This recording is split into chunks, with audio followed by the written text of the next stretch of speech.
আমরা দেখতে পাচ্ছি চেয়ার বদল হয়েছে, কিন্তু মানবতা অধিকার খুঁজে পাই নাই।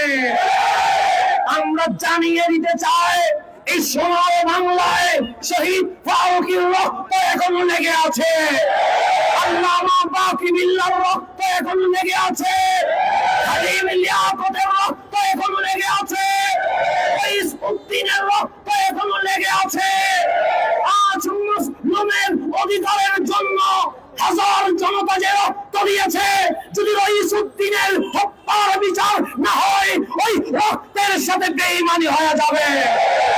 আমরা প্রশাসনকে জানিয়ে দিতে চাই, উদ্দিনের হত্যার বিচার যদি দেরি করা হয়, বিপ্লব যেন মহাবিপ্লব আকার ধারণ না করে।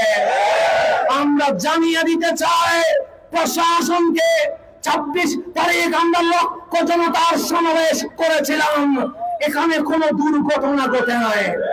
কারণ আমরা হাসানের মতো নরম হতে পারি, কিন্তু যখন উগ্রজিৎ জেগে ওঠে আমরা হুসাইনের মতো রক্ত দিতে পারি।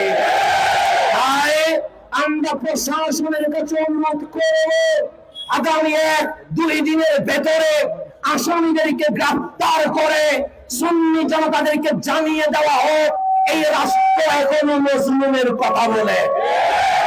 আমরা রইসুদ্দিনের হত্যার বিচার না হওয়া পর্যন্ত আমরা রাজপথ কখনো ছাড়বো না ইনশাআল্লাহ। আসসালামু আলাইকুম ওয়া রাহমাতুল্লাহ।